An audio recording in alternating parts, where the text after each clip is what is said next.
Hoy es 17 de octubre, estamos en la casa de Jorge Rulli, nos ha invitado acá en Marcos Paz, así que vamos a tocar un poco temas que tienen que ver con el peronismo, ¿no? Algo medio perdido en el tiempo, medio abandonado, pero que es importante volver a recalcar en algo desdibujado en el tiempo. Entonces, si ustedes me acompañan, vamos a ir a hacer una pequeña entrevista. ¿Qué es el peronismo o qué se puede entender por peronismo hoy, siglo XXI? Además, lo que a mí más me duele es cómo ha cambiado el país y cómo se han perdido las memorias. Yo le decía a una compañera hoy, ha habido una brecha epistemológica, se han perdido la ingeniería social que puso en marcha Néstor, ha cambiado el país. No solamente ha cambiado la infraestructura, sino que ha cambiado la mentalidad, ¿no? Yo le decía, a veces me río de mí mismo porque tengo una credencial como veterano del Plan Conintes. Y si la tuviera que usar, resulta que nadie sabe lo que es el Plan Conintes. Pero yo estuve 3 años en la cárcel bajo la presidencia de Frondizi. Y teníamos razón para luchar como luchamos. Y nos impusieron un plan de guerra militar, el plan de conmoción interna del Estado. Pero el común ya no sabe de qué se trata, no tiene memoria, ¿no? Entonces hoy algunos pretenden ser peronistas en función del gobierno de Menem, porque ni siquiera se acuerdan de los años 70 del gobierno de Perón. En ese sentido yo creo que el peronismo histórica y doctrinariamente no existe más. Existen peronistas que estamos tratando de rescatar memorias. Me parece lo más importante de todo imaginar o rescatar esa Argentina llena de sueños, de ambiciones, de grandezas. Esa Argentina que se industrializó durante la Segunda Guerra Mundial y produjo un movimiento obrero sindicalizado que fue el que peleó para rescatar a Perón de la isla Martín García y del Hospital Militar y que lo llevó al balcón de la Casa Rosada y después en las elecciones posteriores a la presidencia. Esa Argentina no existe más. La han destruido los sindicatos. Y lo peor es que se está construyendo una Argentina tan diferente que me da terror. Y mi empeño ha sido denunciarla. Detrás hubo un cambio de oligarquía durante la llamada crisis del campo, donde un montón de sionistas se hicieron cargo de inmensos territorios. Estoy hablando de Midling, Eduardo Elstein, los Huerten, Grobo Copatel. Ellos reemplazaron a la vieja oligarquía vacuna y se hicieron cargo del territorio. Y muchos, como Hugo Sigman, vienen del Partido Comunista. Son todos progresistas. No son reaccionarios, no son derechistas, al contrario, son seductores, pero tienen millones de hectáreas. Y hacen soja para la exportación, para China.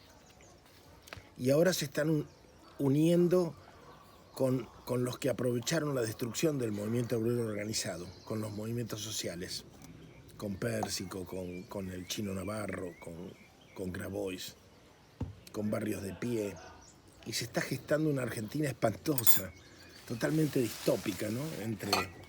Entre la oligarquía, entre los empresarios transnacionales de la agroindustria y los dirigentes de la Argentina marginal, de la Argentina villera. Los obreros organizados, sindicalizados, han dejado de tener protagonismo. Y este sindicato, este dirigente penoso que es Daer, se pliega a la nueva propuesta. Ni siquiera tiene vergüenza, ¿no? Quiere decir que el peronismo que representaba las fábricas, el obrero, el productor... ¿no? Y el peronismo representaba una Argentina moderna en el mejor sentido y con movilidad social, donde el obrero trataba de tener su casa propia y su automóvil y las vacaciones, y el sindicato era su familia, y era la organización lo respaldaba, y era una organización transparente, con obra social, con hoteles de verano. Eso no existe más, ¿no? Ahora, y el peronismo era eso, era la clase trabajadora organizada, con una propuesta nacional. Y ahora se piensa que el peronismo, este peronismo trucho, que son los villeros, me dijo un alto dirigente peronista, para mí ser peronista es ser solidario con el trapito y con la prostituta del barrio, con el quinielero, y no tienen la menor idea. Y con ese pensamiento tienen cargos públicos. Ni siquiera recuerdan lo que quiso ser la Argentina. La Argentina de Perón era un país productor de alimentos, el mejor trigo del mundo, el mejor maíz, la mejor carne. Productor de trenes. De tren, vendíamos locomotoras a los chinos, teníamos la patente de las locomotoras. Ahora tenemos 78.000 hectáreas de un trigo transgénico que no quiere nadie. Somos la vergüenza del planeta, somos un país amenazado de disolución, al borde del abismo, con una clase dirigente parasitaria y absolutamente corrupta, totalmente corrupta, y que viven de los pobres, que manipulan la pobreza, ¿no? Se vive de la pobreza, el pobrismo. El populismo, el peronismo se ha transformado en un populismo que practica el pobrismo. ¿Eso es el peronismo o como el viejo pensamiento de Winston Churchill, que había que destruir al peronismo como sea, y tal vez la forma de destruirlo era la infiltración y torcer el peronismo, claro, hacia diferentes direcciones? Sí, se ha degradado.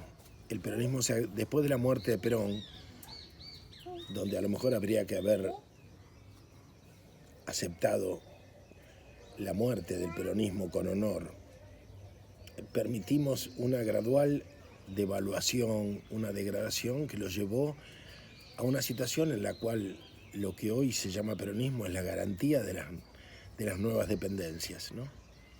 Ser peronista es honrar la deuda, es manipular la pobreza, es depender de Hugo Sigman, como el ser empleado de Hugo Sigman, como es Mansur, el nuevo jefe de gabinete. Es un escándalo, es un escándalo absoluto. Las cosas que se hacen a nombre del peronismo son un escándalo. Yo no puedo reconocer en esto peronismo, esto es una distopía enorme, ¿no? Monstruosa, escandalosa. Una burla. Es una burla, las mafias municipales roban a cuatro manos en los municipios del conurbano y la política se ha conurbanizado. O sea, es lo peor que puedo decir de la política es esto, que se ha conurbanizado. Se ha convertido en cosa villera, ¿no? En cosa que está fronteriza con lo narco, ¿no? Nosotros tuvimos una alta idea de la política, ¿no? Muchos ideales, muchos sueños, y discutíamos ideas, desde la no violencia a la lucha armada. Todo estaba dentro del peronismo, lo debatíamos con ardor. Todas las utopías, los sueños, la interpretación del mundo. Ser peronista era tener una cultura planetaria. De hecho, Perón, la Carta Ambiental, la lee en el Pleno de Naciones Unidas en Estocolmo, la lee Yolanda Ortiz. Y de alguna manera Perón provoca que se conforme el PNUMA, el proyecto de las Naciones Unidas para el Medio Ambiente. Y escribe esa carta en marzo del 72. A finales del 71 había viajado Kissinger con Nixon a China en el primer traslado masivo de empresarios norteamericanos, tecnologías y empresas industriales a China.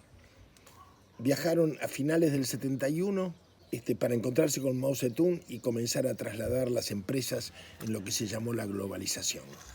Y Perón estaba luchando activamente contra la globalización de Kissinger, porque él y sus amigos italianos de la Fiat pensaban que era posible una globalización más humana.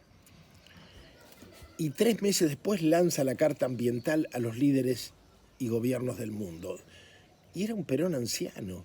Y me sorprende la rapidez de reflejos de Perón. La preparó Yolanda Ortiz para que leyera su carta en Estocolmo. En 3 meses hizo eso. Y esa carta sigue vigente y nos propone la Argentina como una potencia de alimentos sanos, saludables y sostenibles. Y el mundo necesita de la carne argentina, del pan argentino. El mundo necesita de los alimentos de la Argentina. Y nosotros lo que tenemos es carne de feedlot y trigo transgénico que no quiere nadie. Y tenemos soja transgénica para los cerdos de China. Y ahora nos enteramos que China va a descender en un 30% las importaciones de soja. ¿Y qué vamos a hacer con ese 30% de soja que no podemos exportar? Y se la vamos a dar a los pobres, para seguirlos estupidizando. Porque la soja envenena y priva de la inteligencia y de la conciencia, y es lo que ha pasado. Y conscientemente le dan soja a los pobres. Desde el 2001 que le dan soja a los pobres sistemáticamente para idiotizarlos, para hacerles perder la conciencia de clase. Bueno, lo que está diciendo efectivamente tiene que ver con la nueva cultura alimenticia, ¿no es cierto? Entonces tratan de vender las mejores propiedades de la carne o de la, ¿no? La soja. Así es.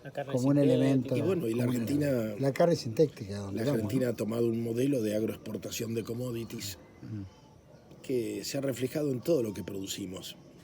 En definitiva reemplazamos la calidad por la cantidad. Y producimos chatarra, basura, en todo lo que producimos, todo es de baja calidad, todo. Cuando la Argentina siempre fue el país de la calidad. Entonces lo primero que tenemos que hacer es volver a tener un proyecto nacional y volver a la calidad, el paradigma de la calidad. Proyecto nacional, proyecto de la calidad, la mejor carne del mundo con procesos rotativos de ganadería intensiva, agricultura orgánica regenerativa, industrias limpias y sobre todo de educación, para seleccionar a los niños que nacen con talentos en la Argentina, que está lleno. Y con esos niños pujar en el plano internacional por los nichos tecnológicos que podamos conquistar. Pero dependemos de los niños con talento, a los cuales hoy, cuando nacen en las villas, la policía los mata. Y cuando nacen en los sectores medios, los banaliza Netflix. Y los arruinamos. Y tendríamos que seleccionarlos y formarlos para competir en el plano del software, de los satélites. Hay nichos posibles en el mundo actual, muchos nichos. Lo que pasa es que tendríamos que pujar por ellos desde un proyecto, con gobernantes que sean nacionalistas revolucionarios. Entonces, que el peronismo haya terminado no implica que la revolución y el patriotismo no terminó. Tenemos que seguir, recoger el legado del peronismo y tendrá otro nombre, no importa, pero va a ser lo mismo. Porque tenemos que recuperar la historia de la liberación nacional. Esta es la cuestión. ¿Verdad? No importa con qué palabras, con qué discursos, con qué líderes, pero reencontrar el proceso que ha sufrido una ruptura y yo creo que la ruptura ha sido la dictadura militar y el menemismo. Entre los dos procesos nos cortaron la transmisión del flujo de la historia. Estamos en el siglo XXI, ya llevamos 21 años del siglo XXI. Sí, pero viene un siglo complicado, ¿no? Hemos muy complicado. Viste, hay mucho debate sobre el cambio climático. Yo que tengo aquí una cantidad de formas de subsistencia vinculadas con la tierra, me doy cuenta, la catástrofe climática es una realidad. Es una realidad, ¿no? Con las temperaturas, las tormentas coléricas, como dicen ahora, ¿no? Con rayos. O sea, vamos a tener que acostumbrarnos a un clima cada vez más indeterminado, más caprichoso, ¿no? Donde es difícil prever. Yo estoy tomando precauciones, todo lo que puedo. No veo que el común lo haga. Estoy pensando hasta en techar mis bancales de huerta con media sombra porque el sol calcina. Y si no calcina el sol, te mata el granizo. El granizo intempestivo, ¿no? Inesperado.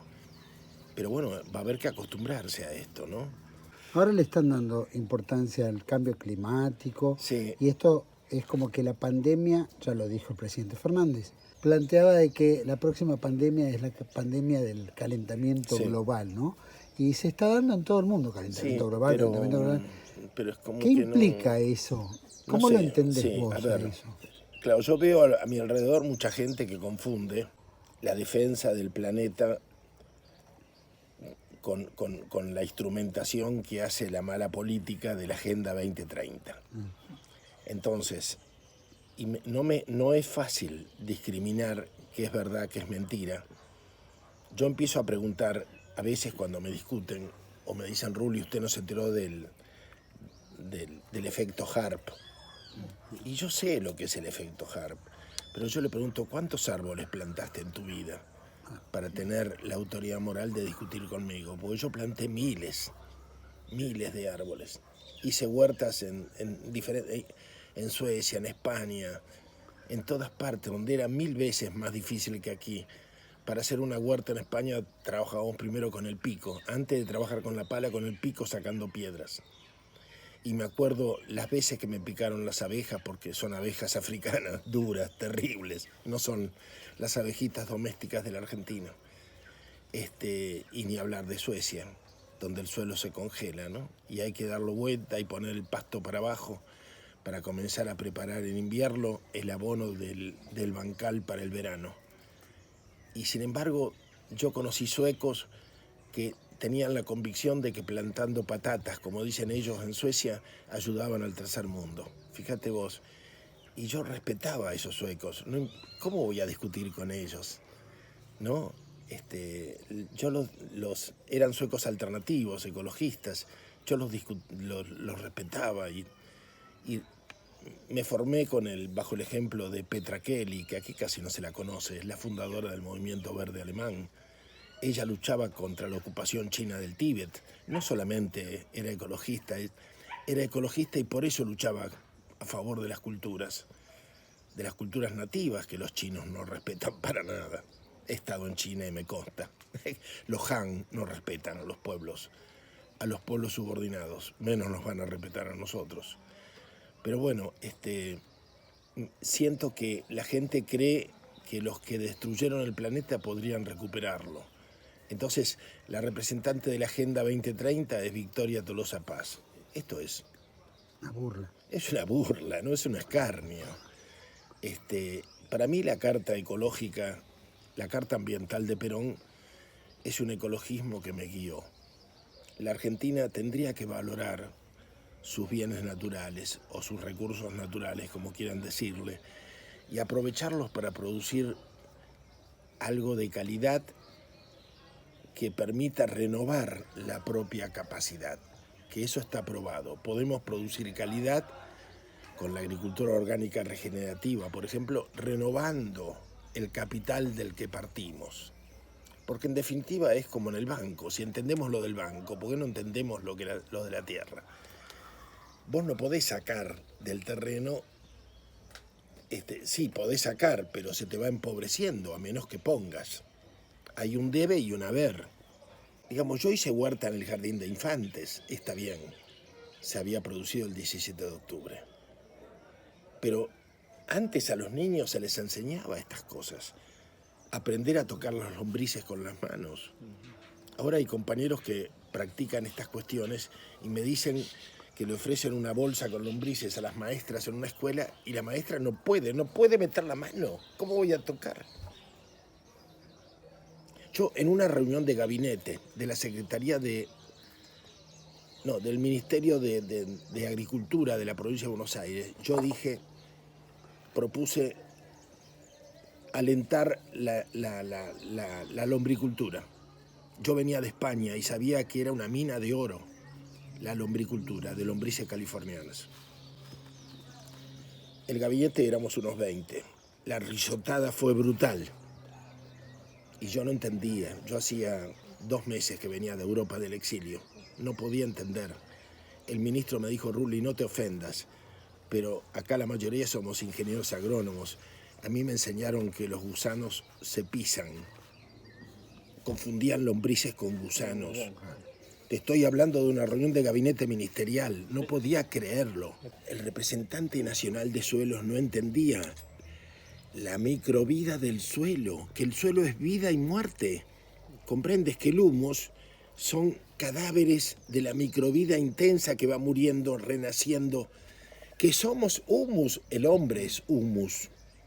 Esto, no comprender esto, la relación entre la palabra humus y la palabra humano, es no tener claro que somos en el mundo fantástico del universo, ¿no? ¿Se entiende? Y no entender ni siquiera los testimonios sagrados, ni la Biblia, no. O sea, acá en la Argentina hay cosas graves que habría que esclarecerlas a través de algún tipo de educación particular, donde a la gente se le enseñe el valor del arraigo. Rodolfo Kusch, que fue mi maestro y mi amigo, decía que sin arraigo no hay conciencia de lo propio, no hay requerimiento de lo que uno necesita. O sea, sin arraigo vos no sabés quién son ni qué querés, no sabés qué te conviene reclamar. Y nos han quitado el arraigo. Entonces lo primero es el arraigo, saber que esta tierra es mía y que voy a poner los árboles y que voy a envejecer bajo los árboles que yo planté en mi tierra. Yo digo, por eso tenemos que discutir qué país queremos. El país actualmente con Menem se estableció un modelo de agronegocios, donde la vieja oligarquía de apellidos vascos fue reemplazada por una minoría de apellidos judíos, fundamentalmente, de origen inmigratorio reciente. Fíjate que el abuelo de Gustavo Grobocopatel no llegó nunca a hablar el español, hablaba media lengua. En Carlos Casares, fíjate, y él es uno de los hombres más ricos de la Argentina. Ni hablar de Hugo Sigman, cuyo suegro era testaferro de las primeras inversiones soviéticas en la Argentina. Hugo Sigman se casó con la hija de Gold, con Silvia. Él era secretario, él era tesorero del Partido Comunista. Claro, mira, por lo que yo sé, cuando los soviéticos dicen que necesitan invertir en una empresa de vacunas, que era muy poco dinero en ese momento, ellos salen a buscar, me lo contá él, que me dice, mira, salimos a buscar un militante comunista que aceptara, y encuentran a Gold en Villa Crespo, que tenía una farmacia. Le hablan y él dice que él acepta.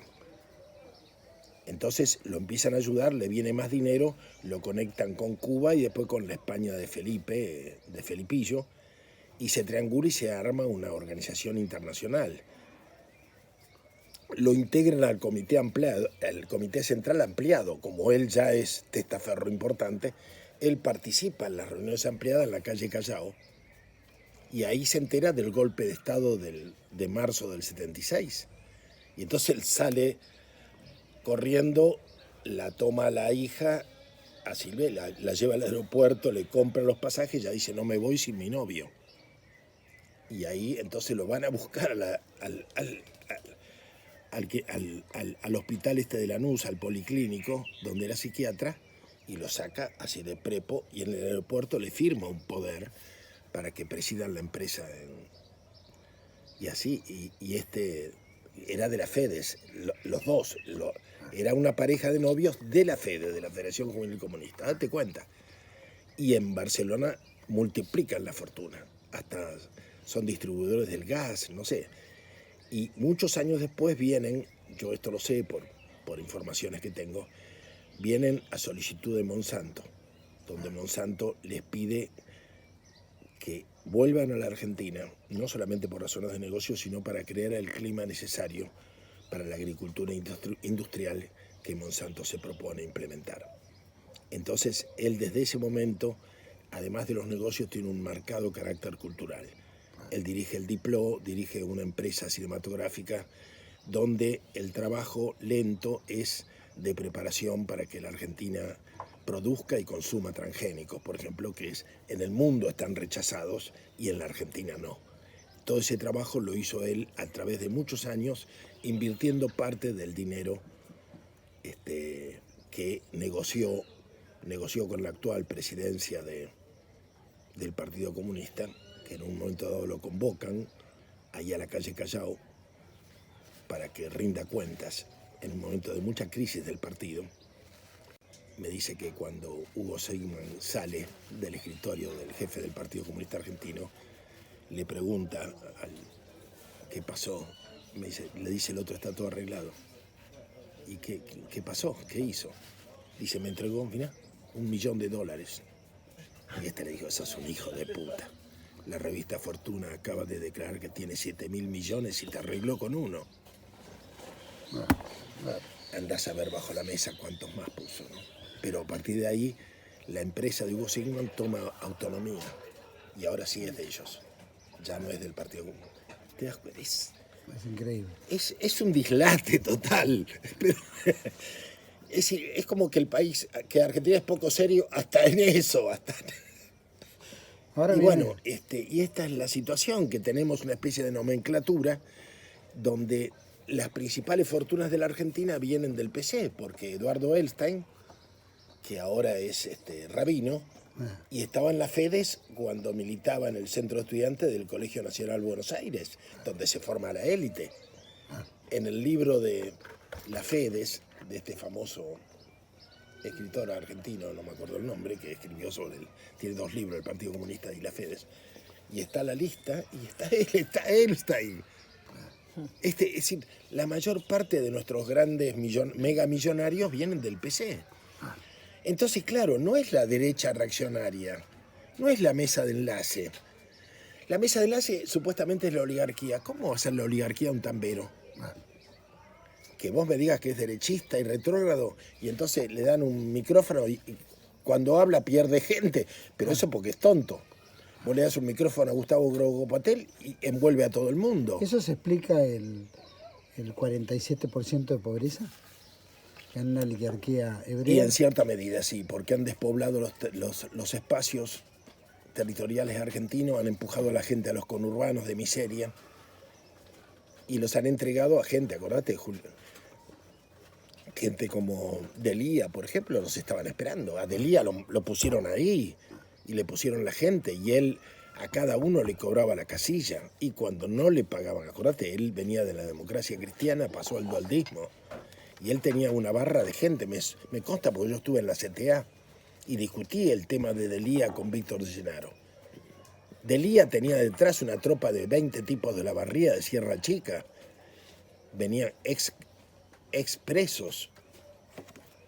Y cuando no le pagaban la casilla se la hacía quemar, Y la casilla estaba en un lugar donde no había ni escuela cerca, ni mercado, ni nada, ni laburo posible.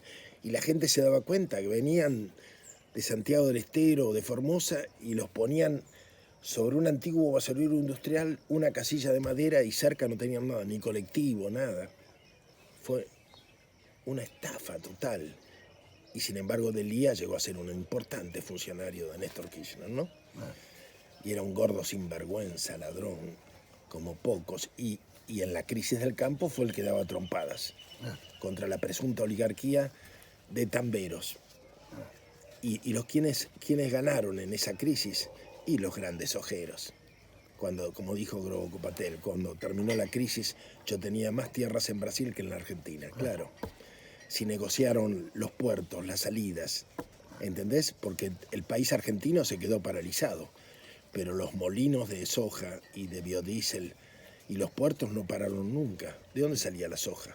De Bolivia, de Brasil. Entonces ahí negociaron las tierras y se quedaron con testaferros bolivianos, pero las tierras eran de ellos, de Grogo Patel, de todos los demás. En Brasil ni hablar. Gran parte, la cantidad de sojeros argentinos que tienen tierras en los demás países del Cono Sur. Y bueno, y ahora por primera vez están diseñando la política nacional, gracias al Chino Navarro y a Pérsico. Ahora sí tienen ¿Esa un plan. política nacional qué implica? Y implica una alianza entre la alta plutocracia transnacional de origen sionista y los movimientos sociales que manejan la pobreza estructural y todo este clima cultural a favor de los villeros y de la marginalidad, que nada tiene que ver con el peronismo. El peronismo era la clase obrera organizada y los sectores medios. Porque yo nací en un hogar, mi padre nunca tuvo auto, pero éramos sector. Mi viejo tenía una fábrica, laburaba, me hacía laburar a mí. Era un taller, no eran fábricas, eran talleres. Mi viejo era artesano, tallerista. Llegó a tener 12 obreras.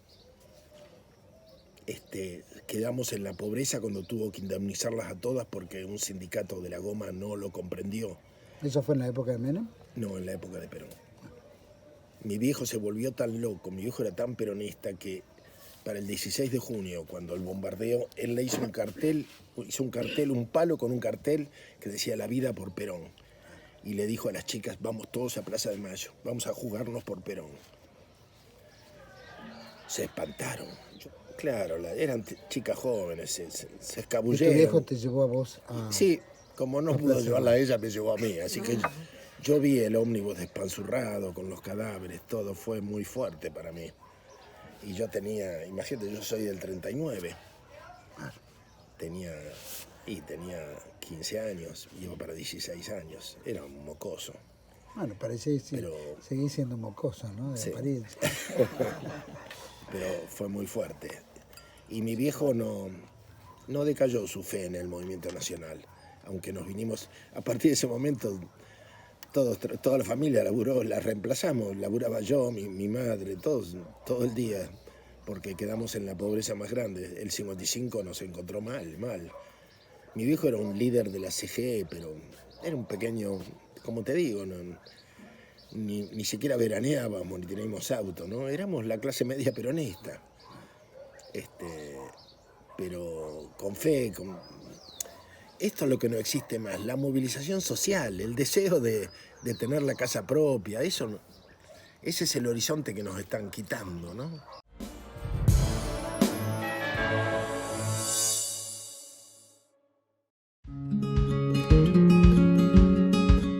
Residencia de Los Ángeles es un hogar para adultos mayores habilitado en la ciudad de Buenos Aires, cuyo objetivo es la atención y cuidado de pacientes de la tercera edad. Más de 30 años de experiencia nos respaldan. Trabajamos con dedicación para cuidar a nuestros abuelos y así ofrecerles la felicidad y comodidad que ellos merecen. Estamos en el barrio Villarreal, pasaje Francisco Bauzá 2372, casi esquina Tinogasta. Comuníquese con María al 11 61 70 45 38. Los esperamos.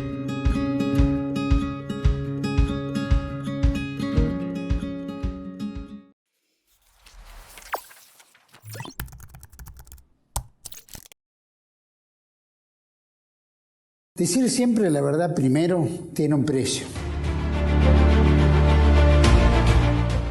Pero todos los días, en cada programa, en cada reportaje, en cada esclarecimiento, descubrimos que decir la verdad vale la pena. Decir siempre la verdad tiene un precio. Pero cada vez que recibimos tu apoyo, entendemos que seguir luchando vale la pena. Dependemos de tu ayuda. TLV1. Toda la verdad primero.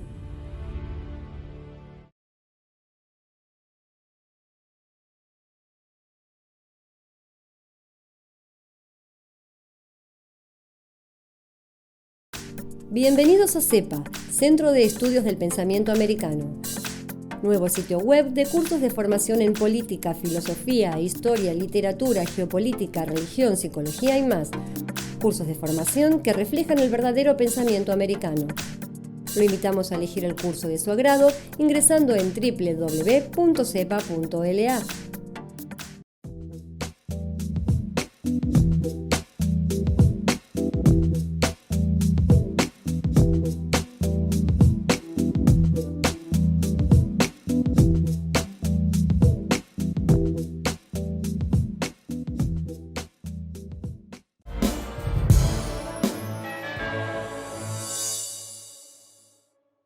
Bueno, estamos entrando en otra etapa y por supuesto, bueno, recién hablábamos del siglo XXI, la Agenda 2030, globalización. Estamos en un mundo mucho más complicado donde la soberanía o las decisiones de los países cada vez están más alejadas de cumplir el deseo soberano, ¿no? Es como que las decisiones pasan por entes de poder, ¿no?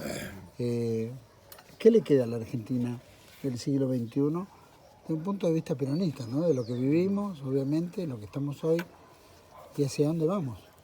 Mira, yo tengo una vieja premisa personal que dice que los países como la Argentina, que están dotados de todo tipo de recursos naturales, potencialidades, territorio, población, posición geovial, etc., no tienen destino geopolítico intermedio, son potencia o son colonia. Y esta desgracia se está cumpliendo inexorablemente con la Argentina.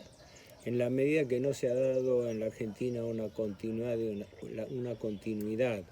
de una clase política nacional y popular como la que encarnó el peronismo, Argentina está condenada a seguir siendo permanentemente un estado de tipo colonial. Una colonia del siglo XXI, pero colonia al fin. Lo que define una colonia es que la toma de decisiones no se produce en el país, sino se produce en estamentos externos al país. Hoy en día la globalización lo que representa es la instrumentación práctica del gobierno mundial.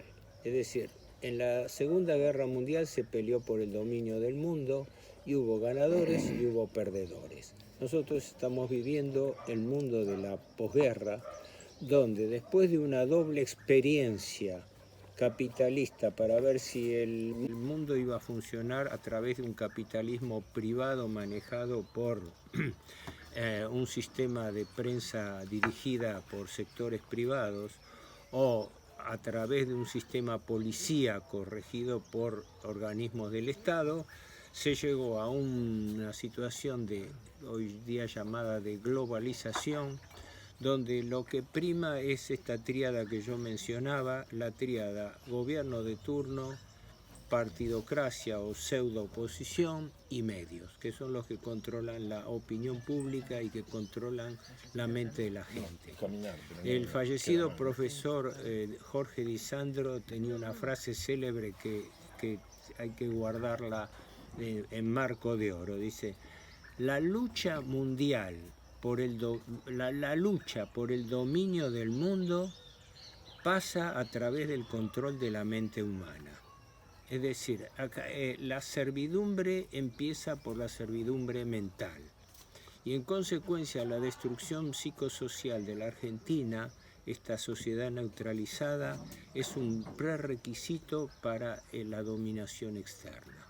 El capital financiero que controla el mundo, porque el mundo es regido por el poder del dinero, necesita sociedades nacionales neutralizadas por la pobreza, por la pauperización progresiva, por la proletarización de la clase media, por un país neutralizado que no levanta cabeza porque vive en la servidumbre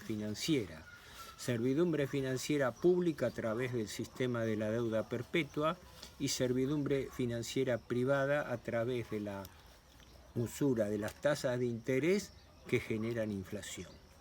Frente a una sociedad neutralizada queda el gran desafío que decía yo al principio, la gran esperanza, que es que en algún momento un estamento de nuestras generaciones más jóvenes tome conciencia de este problema, asuma la enseñanza de las generaciones pasadas positivas, sobre todo de la experiencia nacional peronista, y se pueda reconstituir en algún momento un movimiento que herede o que levante banderas que en este momento no existen.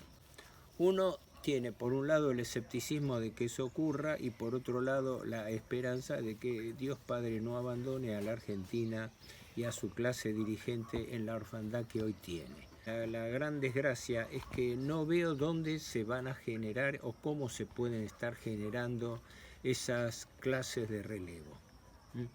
Eso es lo que yo veo, un mundo donde prima el poder financiero sobre el económico y sobre el estamento político. Es mi escepticismo y a la vez es el desafío que veo para las próximas generaciones y para una nueva clase política. ¿Estará preparada las próximas generaciones para ese No para sé, ese desafío? temo que las nuevas generaciones son cada vez más débiles para encarar una tarea cada vez más grave. Y eso lo sabe el enemigo porque por eso se encarga de debilitarlas. Esto no ocurre por casualidad. Todo este ejemplo que antes se hablaba con extensión, toda esta injerencia de la antinatural política de género es un ejemplo. El que pierde su identidad natural, pierde su forma lógica de razonar. Entonces estamos viviendo frente a una sociedad donde los problemas son de pauperización, de supervivencia, de planes sociales, de droga. Es decir, no tenemos ningún elemento positivo que rescatar como para pensar que las nuevas generaciones de nuestros hijos, ya no de nuestros hijos, a nuestra edad, de nuestros nietos, tengan elementos de reacción frente a este estado de cosas. Porque la vieja premisa, ¿no?, de la guerra de Sun Tzu era la mejor herramienta para confundir al enemigo es que él no crea que está siendo atacado. Esta vieja premisa, es decir, que la sociedad no perciba que está siendo agredida, que crea que esto es natural y lo acepte como tal. Y como es claro, se lo presenta así los gobiernos de turno, toda la partidocracia pseudo-opositora, los medios de comunicación, no veo, sinceramente, soy muy escéptico. Yo hablo, escepticismo no es pesimismo. Escepticismo quiere decir, hoy en día, honestamente, no veo una capacidad de reacción. No desespero de que la haya, y el hecho de que Jorge, yo y otras personas que estamos acá, aunque seamos un grupo muy pequeño todavía, podamos contribuir a dar elementos para hacerlo. Nada más, es lo que hacemos. A nuestra edad, yo por lo menos, no pretendo tener algo así como un rol activo. No porque lo decline, mientras tenga lucidez para hacerlo puedo contribuir. Pero es necesario que exista, que se vaya tomando conciencia de una clase política de relevo que destruya la partidocracia y que cree un nuevo sistema político institucional de gobierno. Esto se va a dar a través de una reforma política, y esa reforma política no va a ser pacífica. Insisto lo que decía antes, no pacífica porque significa una irracionalidad violenta, sino porque hay que forzar estructuras de poder que en este momento son infinitamente más poderosas que nosotros. Ese es mi escepticismo, pero es también mi desafío, y por eso en la cuota parte que me toca yo estoy haciendo lo posible con los temas económicos, financieros, geopolíticos, como Jorge lo está haciendo en su plano. Y si no, serán los Milei, claro. Si nosotros fallamos, será Milei o será... Gracias. Sí, porque ¿sabés qué pasa? Hay una regla. Cuando no se da la revolución verdadera, se da la revolución falsa, revestida con los argumentos de la verdadera. Sí. No, ahora hay un populismo liberal. Sí, ¿no? Claro, es decir, esa es la experiencia que se está haciendo. No, y si dejas un vacío, alguien lo llena. Es claro, entonces hay que acomodar el pensamiento de la gente a que acepte cosas antinaturales, acepte que 2 más 2 son 5, porque yo acepto que 2 más 2 son 5 y llego a cualquier resultado. Eso es lo que me neutraliza. Por eso digo, mi escepticismo es un escepticismo racional, no emotivo ni pesimista. Yo no hablo desde el punto de vista de una militancia que no tuve en forma activa, pero sí desde el punto de vista de la vivencia, de los contactos y de la experiencia estudiada y vista desde que uno era joven, ¿no? El peronismo ha muerto. Puede ser que resucite algún día, pero si resucita va a ser gracias a que exista una nueva clase política que tome las banderas esenciales del peronismo. Y esto hasta ahora soy muy escéptico de que exista y de que se pueda constituir, porque el estado de disolución de la Argentina, que bien señalaba recién Jorge, lo hace muy difícil. El peronismo tuvo en el 17 de octubre un hito histórico. El hito histórico del peronismo fue que el movimiento obrero organizado entró a formar parte de la estructura política de gobierno. Este me parece que es uno de los rasgos diferenciales del peronismo. No nos olvidemos que el surgimiento del peronismo, después de la revolución del 43, se produce por una alianza de fondo entre un estamento militar nacional que provenía del GOU y el movimiento obrero organizado que justamente consolida Perón desde los tiempos de la Secretaría de Trabajo y Previsión. Fíjense que son dos, no por nada Perón habló del movimiento obrero como la columna vertebral del peronismo, sino que son las más dañadas en cuanto a la ruptura de la estructura de poder nacional. Hoy lo que prima en la Argentina es el poder financiero. Es decir, si no se entiende que el primer problema de la Argentina es el problema de la dependencia financiera, no se entiende nada de finanzas, de economía ni de política. Y este es el drama que está, porque recién lo hablábamos. El capital financiero y el poder de dominio internacional necesitan una sociedad interna neutralizada para poder manejarse mejor. Una sociedad donde no primen los valores, donde no prime la cultura del trabajo, donde no prime el estímulo, la organización. Vivimos frente a gobiernos sin política. Esta es la gran falencia. Antes decirse comunista, decirse nacionalista, peronista o radical querían significar algo. Hoy no significan nada, son voces vacías. La partidocracia se ha transformado en una oligarquía. Hay una oligarquía partidocrática, no existe una verdadera democracia, existe una partidocracia donde los intereses se dividen por disciplina de partido, por cuenta de votos. Y todo eso depende de una gran estructura plutocrática que es la que maneja la clase política. Mientras no exista una nueva clase política que se divorcie del poder, de las estructuras de poder financiero, no creo que la Argentina pueda rescatar o sobrellevar esta situación. Y para eso es necesario trabajo y lucha. Estas cosas no se dan en forma pacífica. Los cambios verdaderamente revolucionarios con una disparidad tan asimétrica de poder se dan sobre la base de una lucha. Esto no quiere decir una lucha armada, una lucha irracional. La lucha es la razón de ser de todas las cosas. Vivimos, la vida es lucha en todos sus aspectos, en el aspecto del trabajo, en el aspecto de la competencia y en el aspecto también de la lucha física. Pero la lucha es la razón de ser de todas las cosas y es también la razón de ser del Estado. Y estamos frente a un Estado que no lucha para cambiar la situación de dependencia que tiene. Y estamos por eso frente a un esquema regresivo, donde la Argentina se muestra en reflejo regresivo en todos sus aspectos, morales, políticos, internacionales. Es la política de la rendición. Y yo digo siempre que la Argentina está viviendo la peor de las formas de rendición posible, que es la rendición sin lucha.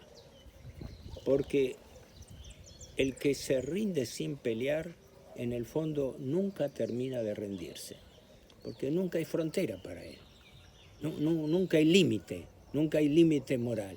Y vivimos frente a una clase política arrodillada que no representa ni representativa ni legítima de los intereses nacionales que son a la vez los intereses populares. Vuelvo a decir, esta reflexión la hago desde el punto de vista personal. Yo no me arrogo ninguna militancia, mis simpatías desde siempre estuvieron con el peronismo como auténtico movimiento nacional y popular argentino, con sus avatares, con sus riesgos, pero desde muerto Perón viene la crisis existencial del peronismo que termina con esto, con la muerte. Y quienes han venido a usufructuar el peronismo, desde el neoliberalismo de Menem hasta la socialdemocracia del gobierno Fernández. Que el principal insulto que veo al peronismo es que esta gente se diga peronista. y que la dialéctica manejada por los medios, ¿no? La tríada del sistema político, oficialismo de turno, pseudo oposición que le hace el juego y medios. Son las tres patas de la formación de la opinión pública. Y los tres están de acuerdo, los tres son cómplices en presentar esta falsa dialéctica. No, hay un populismo peronista frente a una Argentina que tiene que ser desarrollada. Es decir, toda esta gente, todo este aparato que está a sueldo de la plutocracia financiera, todo ese aparato que está dirigiendo es el que ha neutralizado el peronismo, lo ha matado.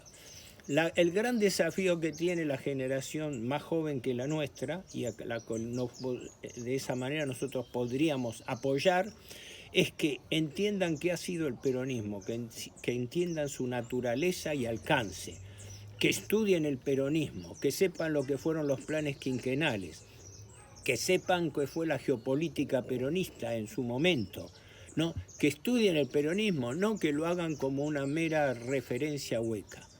Creo que ese es el gran desafío que tenemos, porque si no, insisto, estamos viviendo la peor de las formas de rendición, que es la rendición sin lucha, y en esa rendición nunca terminamos de rendirnos.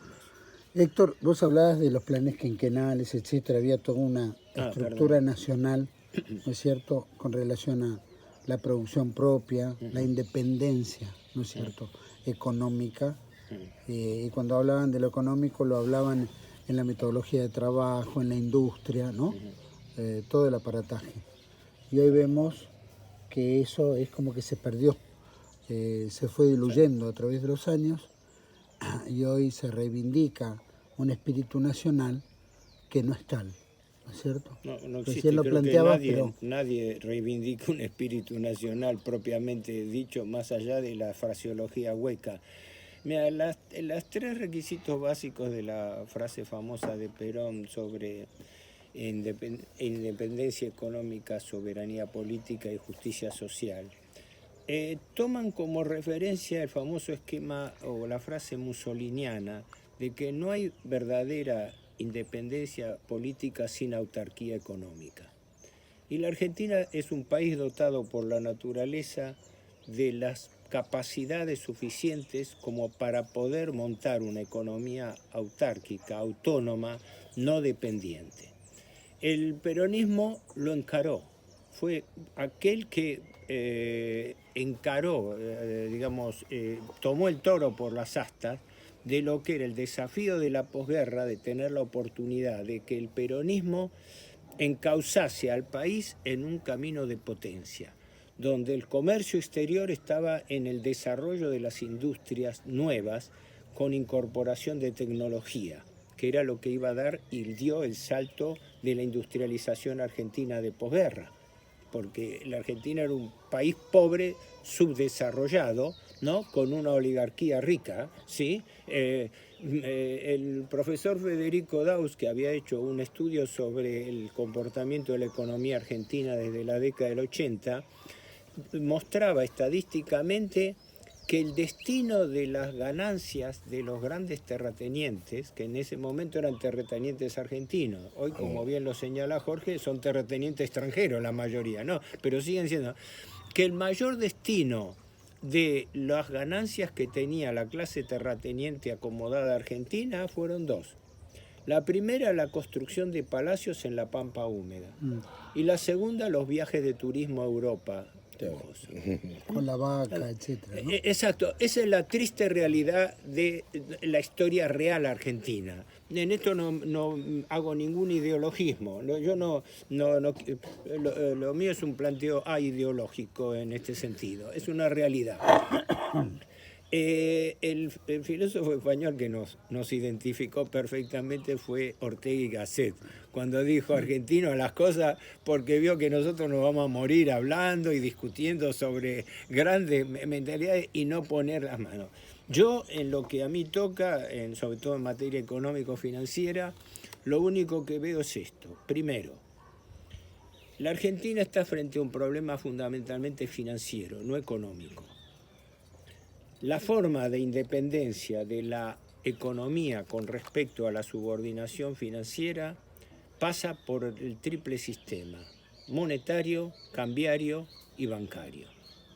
La Argentina tiene que tener una independencia financiera para poder recuperar su crecimiento económico. La deuda es el esquema de endeudamiento perpetuo, de servidumbre perpetua, frente a la cual la Argentina no va a tener ninguna forma de crecimiento. La deuda es un obstáculo total al crecimiento de la Argentina. Y en tanto no se ataque el problema de la deuda, no hay solución posible.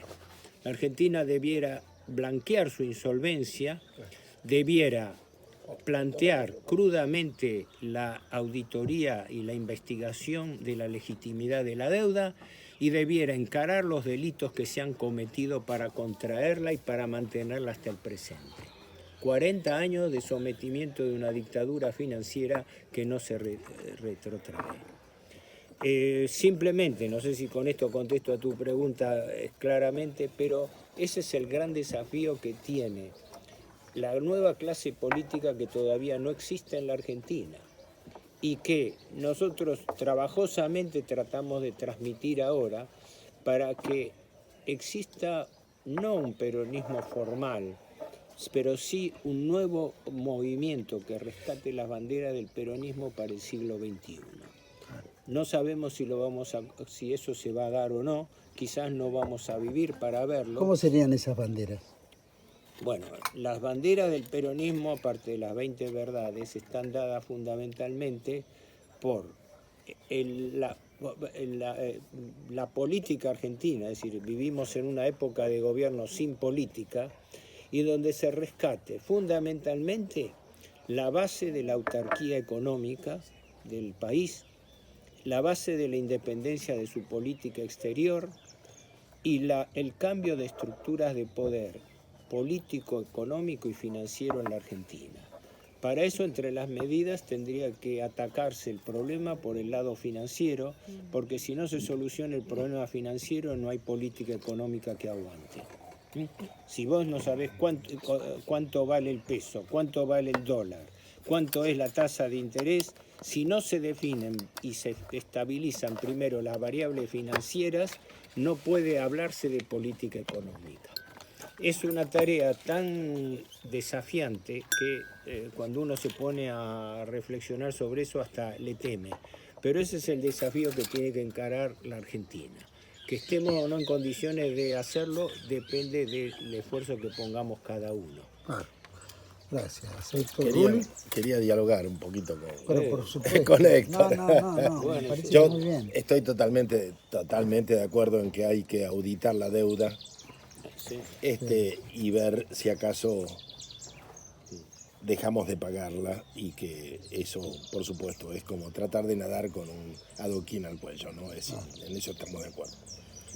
Pero de todas maneras quería comentar que en las propias páginas de la Secretaría de Minería uno puede informarse que la Argentina, además de exportar decenas de millones de toneladas de soja, de porotos de soja, de la cuota Hilton, de toda la carne, la Argentina produce 1.000 toneladas de plata anuales y 60 toneladas de oro.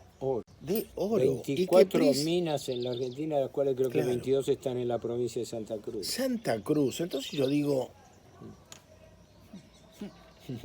aún sin auditar la deuda, yo creo que si la clase dirigente quisiera, podría pagarla. ¿Qué está pasando? ¿No será que la Argentina está sujeta a un colosal latrocinio, una clase dirigente que nos... ¿Estamos ante un saqueo de la propia clase dirigente política? ¿Cómo se explica que produciendo 60 toneladas de oro por año no hagamos más que endeudarnos y empobrecernos? ¿Cómo? Es decir, ¿quién puede responder esto? Para despedirme y cerrar efectivamente el programa, primero un agradecimiento por la hospitalidad de Jorge Rulli y por los compañeros que han contribuido a esta reunión, y sobre todo el recordatorio de que el motivo central de esta reunión ha sido la conmemoración del 17 de octubre de 1945, que quiere decir la significación de un hito histórico dentro de un cambio fundamental que se ha dado en la política y en la historia argentina.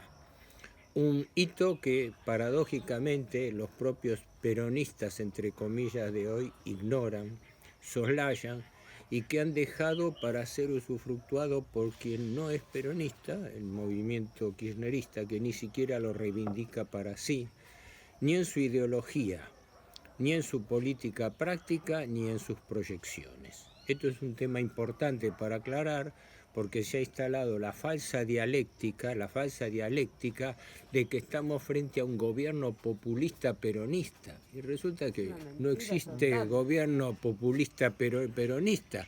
Existe una construcción dialéctica manejada con consentimiento cómplice por la tríada de poder, oficialismo de turno, partidocracia pseudo opositora y medios. Entonces vivimos no una realidad política, sino una ficción. Espero que este programa haya servido un poco para alertar a la gente pensante sobre la realidad argentina. Muchas gracias. Gracias, Yo creo que la Argentina está tan mal que me siento privilegiado de haber estado en esta mesa, en esta pequeña comunidad que compartió el festejo del 17 de octubre, con algunas reflexiones de la Argentina que fue y que tendría que volver a ser, y que la están cambiando de prepo, ¿no? Marginalizándola, convirtiéndola en otra cosa. Pero creo que es importante, sobre todo después del distanciamiento por la pandemia, perdón, pandemia, muy bien dicho. Reencontrarse, tomar un vino juntos, comer algo, tiene algo de religioso, de profundidad, ¿no? De comunión. Y yo lo siento así, realmente experimenté mucha necesidad de volver a estar con amigos, de compartir un vino, una comida, así que les agradezco mucho. Y creo que esta es una forma de resistencia, ¿no? Estamos resistiendo la Argentina que fue, la que quiere volver a ser, con los recuerdos de nuestros padres, ¿viste? Yo siempre me gusta recordar a los ancestros y transmitir esta herencia, porque en definitiva tenemos que, los más viejos, sobre todo los muy viejos como él, vamos a ponerlo ahí, para que sepa de quién se habla. Bueno, es el Día de la Madre también, así que bueno. Pero tenemos que transmitir un legado. ¿Qué otra tarea? Es la tarea principal, ¿no? Una memoria. Sin duda. Transmitir un legado a los jóvenes, aunque a veces nos salga mal, porque yo he tenido discípulos que una vez que se capitalizaron se pasaron de bando, pero bueno, ¿qué va a hacer? No siempre las cosas salen bien, somos artesanos, ¿no? Sin duda. Pero sí, transmitir el legado a mí me parece fundamental. Y asociarnos los viejos, yo en la semana me tengo que ver con Alberto Vuela también, y vamos a seguir hablando de eso, de cómo unir a los más ancianos para transmitir el legado y despertar una resistencia cultural. Creo que es eso. Muchas gracias, Jorge Rulli, gracias.